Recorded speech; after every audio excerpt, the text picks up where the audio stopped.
Doctors ടോക്കിങ്ങിൽ ഇന്ന് സംസാരിക്കുന്നത് കുട്ടികളിൽ ഉണ്ടാകുന്ന ശ്വാസകോശ രോഗങ്ങളും അത് ഹോമിയോ ചികിത്സയിലൂടെ എങ്ങനെ മാറ്റാം എന്നതിനെക്കുറിച്ചുമാണ്.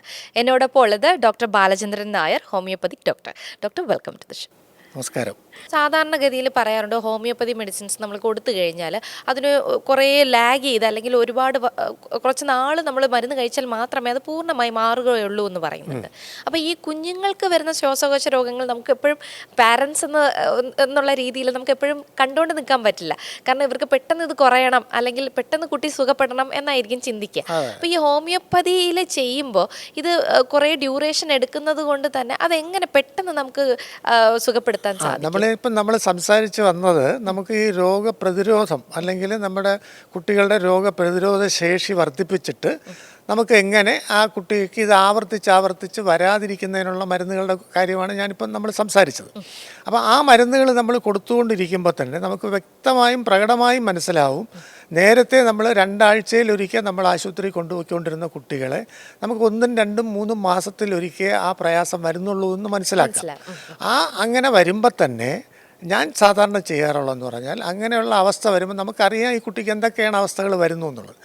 ആ അവസരങ്ങളിൽ തുടക്കത്തിൽ തന്നെ ഇപ്പം നമ്മുടെ എപ്പോഴും വന്ന് നമ്മളെ കാണാൻ അല്ലെങ്കിൽ കണ്ട് മരുന്ന് വാങ്ങാൻ പറ്റാത്ത രോഗികളിൽ അല്ലെങ്കിൽ പേരൻസിൻ്റെ അടുത്ത് നമ്മളിത് മുൻകൂറായിട്ട് അവർക്ക് ആ മരുന്നുകൾ നമുക്ക് കൊടുക്കാനും പറ്റും, നമുക്ക് രോഗലക്ഷണങ്ങൾ നോക്കിയിട്ട് കൊടുക്കാനും പറ്റും.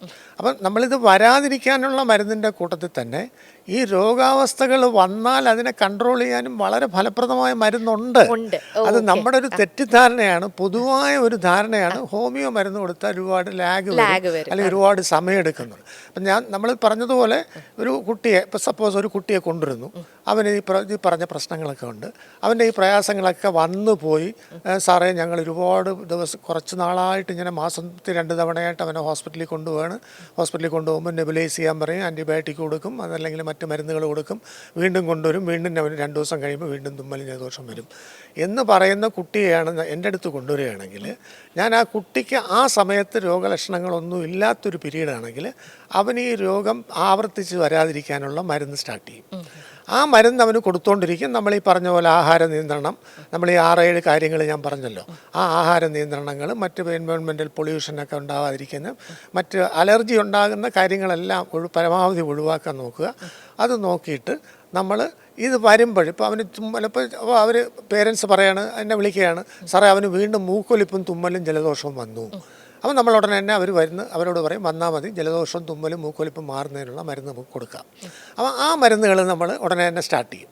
അപ്പോൾ അത് സ്റ്റാർട്ട് ചെയ്യുമ്പോൾ തന്നെ പല കേസുകളിലും, ഒരു 50% കേസുകളിലും നമുക്ക് ആ അവസ്ഥ അവിടെ വെച്ച് തന്നെ നമുക്ക് ബ്രേക്ക് ചെയ്യാൻ പറ്റും. അതൊരു 2 മണിക്കൂറോടോട്ട് മരുന്ന് കൊടുക്കുകയും അതിനനുസരിച്ച് നമുക്ക് ആവി വേണമെങ്കിൽ ആവി പിടിക്കാനുള്ള സൗകര്യം ചെയ്യാൻ പറയും. നമ്മൾ ആവി തന്നെ പിടിക്കാൻ പറയും, വെറും വെള്ളം ആവി പിടിക്കാൻ പറയും.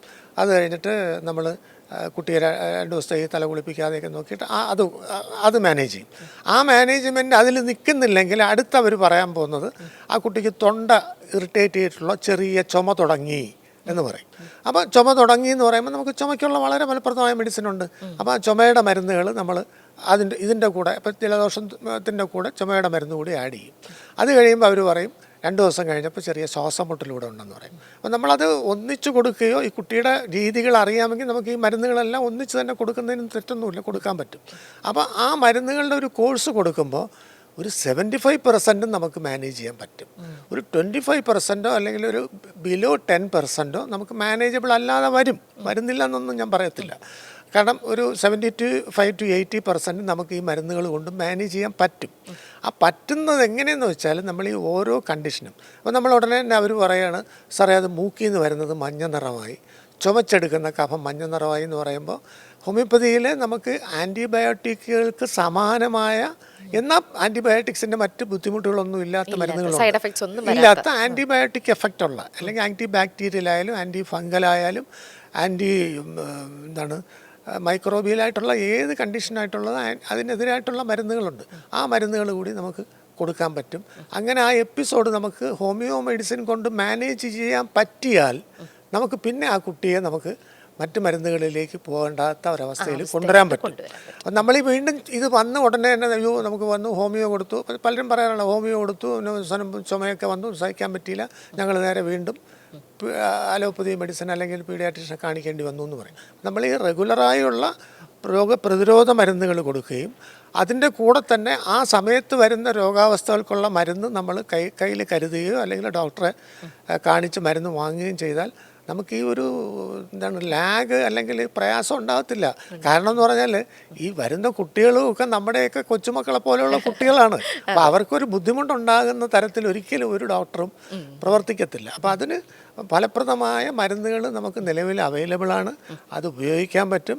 ഒരുപാട് കേസുകളിൽ നമുക്ക് റിസൾട്ട് കിട്ടിയിട്ടുള്ളതാണ്. എന്നാൽ ഒരു ശതമാനം, കുറച്ച് ശതമാനം, ഒരു 10% കേസുകളിൽ വളരെ ഹൈലി അലർജിക്കായിരിക്കും അവർ. അപ്പോൾ അവരുടെ IgE test, absolute eosinophil count test, അല്ലെങ്കിൽ ബ്ലഡിലെ ടെസ്റ്റുകളിലെ കൗണ്ടുകൾ, ഇതൊക്കെ വളരെ കൂടുതലായിട്ടുള്ള കുട്ടികളിൽ ചില അവസരങ്ങളിൽ നമുക്ക് ഇതര ചികിത്സാ സമ്പ്രദായങ്ങളുടെ മരുന്നുകൾ കൊടുക്കേണ്ടി വരും. അങ്ങനെ കൊടുക്കുന്നതിൽ തെറ്റൊന്നുമില്ല. പക്ഷെ അങ്ങനെ നമ്മൾ മരുന്ന് കൊടുത്താൽ പോലും വീണ്ടും നമ്മൾ ഈ ഹോമിയോ മെഡിസിൻ്റെ റെഗുലർ മരുന്നുകൾ കൊടുക്കുകയാണെങ്കിൽ ശാശ്വതമായ പരിഹാരം കിട്ടും. ഞാൻ പറയുന്ന മരുന്ന് മാത്രം പോരാ, മരുന്നിനോടൊപ്പം ഈ കുട്ടിക്ക് ഈ പ്രയാസങ്ങൾ ഉണ്ടാക്കാൻ പറ്റുന്ന സാഹചര്യങ്ങളെ കൂടെ നമ്മൾ മനസ്സിലാക്കി ഒഴിവാക്കണം. അതിന് നമ്മൾ കുട്ടിയെ കൊണ്ടുപോയി അലർജി ടെസ്റ്റ് ചെയ്യിച്ചിട്ടോ അല്ലെങ്കിൽ അലർജി ടെസ്റ്റുകൾ നടത്തി അതെല്ലാം അലർജി ഉണ്ടോ അതെല്ലാം ഒഴിവാക്കി അതുകൊണ്ടൊന്നും കാര്യമില്ല. നമ്മൾ മനസ്സിലാക്കി, നമ്മൾ സാഹചര്യങ്ങൾ മനസ്സിലാക്കി, നമ്മുടെ എൻവയോൺമെൻറ്റും നമ്മുടെ കാര്യം. അപ്പം സ്കൂളിൽ അയക്കുന്ന കുട്ടിയെ നമുക്ക് എന്തായാലും സ്കൂളിൽ അയക്കാതിരിക്കാൻ പറ്റത്തില്ല. അപ്പോൾ അവിടെയും നമ്മുടെ കുട്ടിക്ക് അസുഖം വന്നാൽ നമ്മൾ ആ കുട്ടിക്ക് പൂർണ്ണമായും ഭേദമായിട്ടേ നമ്മൾ കുട്ടിയെ സ്കൂളിൽ അയക്കാവൂ. എങ്കിലേ അവിടെയുള്ള മറ്റ് 5 കുട്ടികൾക്കോ അല്ലെങ്കിൽ 10 കുട്ടികൾക്കോ ഈ അസുഖം വരാതിരിക്കും. പിന്നെ വേറൊരു കാര്യമുള്ളത്, നിങ്ങൾ ഇപ്പോൾ ശ്രദ്ധിച്ചിട്ടുണ്ടാവും, ഈ അടുത്ത കാലത്തായിട്ട് നമ്മുടെ നാട്ടിൽ വ്യാപകമായി കുട്ടികളിലും മുതിർന്നവരിലും ചുമ വരുന്നുണ്ട്. അത് നമുക്കറിയാം, ചുമയ്ക്ക് മരുന്ന് കൊടുത്തിട്ട് യാതൊരു കുറവുമില്ല. അപ്പോൾ അത് 10-90 ദിവസം വരെയൊക്കെ നീണ്ടു നിൽക്കുന്ന ചുമ കാണുന്നുണ്ട്. നിങ്ങളുടെയൊക്കെ ശ്രദ്ധയിൽപ്പെട്ടിട്ടുണ്ടാവും. ചുമ വന്നിട്ട് മാറുന്നില്ല, മറ്റു ഡോക്ടർ അവിടെ എല്ലാം കാണിച്ചു വന്നിട്ട് മാറുന്നില്ല എന്ന്.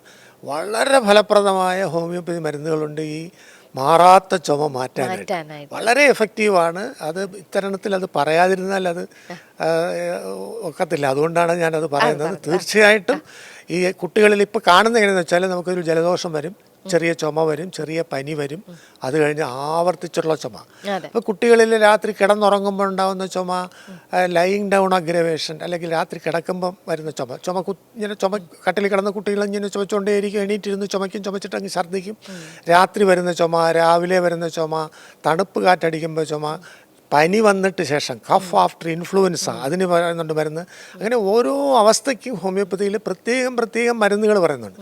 അത്തരത്തിലുള്ള മരുന്നുകൾ മനസ്സിലാക്കി കൊടുക്കാൻ പറ്റിയാലും ഉറപ്പായിട്ട് മാറ്റാൻ പറ്റും. പ്രത്യേകിച്ച് ഈ മാറാത്ത ചുമ, അത് മാറുന്നതിന് ഹോമിയോപ്പതി മരുന്ന് വളരെ ഫലപ്രദമാണ്. ഈ ശ്രോതാക്കളിൽ ആരെങ്കിലും അത്തരത്തിലുള്ള കുട്ടികളോ വലിയ ആളുകളോ ഉണ്ടെങ്കിൽ നിങ്ങൾ ധൈര്യമായും ഹോമിയോ ഡോക്ടർമാരെ കാണുക. ഉറപ്പായിട്ടും അത് മാറ്റിയെടുക്കാൻ പറ്റും. മറ്റ് വളരെ കൂടിയ മരുന്നുകൾ, ഞാൻ എൻ്റെ പേരുകൾ പറയുന്നില്ല, സ്റ്റിറോയിഡ് പോലെയുള്ള മരുന്നുകൾ ഉപയോഗിക്കാതെ തന്നെ നമുക്കത് മാറ്റിയെടുക്കാൻ പറ്റും. കുട്ടികളിൽ തുടർച്ചയായിട്ടുണ്ടാകുന്ന ചുമ, ജലദോഷം, അതുപോലെ തന്നെ ശ്വാസകോശപരമായ രോഗങ്ങളെല്ലാം അതിൻ്റെ സംശയങ്ങളും അതുമായിട്ട് ബന്ധപ്പെട്ട് ഹോമിയോപ്പതിയിൽ എങ്ങനെയാണ് ചികിത്സ ചെയ്യേണ്ടതെന്നും എങ്ങനെ എത്രയും ഫലപ്രദമായി മാറ്റിയെടുക്കാം എന്നതിനെക്കുറിച്ചും ഒക്കെയായിരുന്നു നമ്മുടെ ഡോക്ടർ ബാലചന്ദ്രൻ നായർ നമ്മളോട് സംസാരിച്ചത്. ഡോക്ടർ വളരെ നന്ദി. മറ്റൊരു കണ്ടന്റുമായിട്ട് വീണ്ടും എത്താം. നന്ദി. താങ്ക്സ്.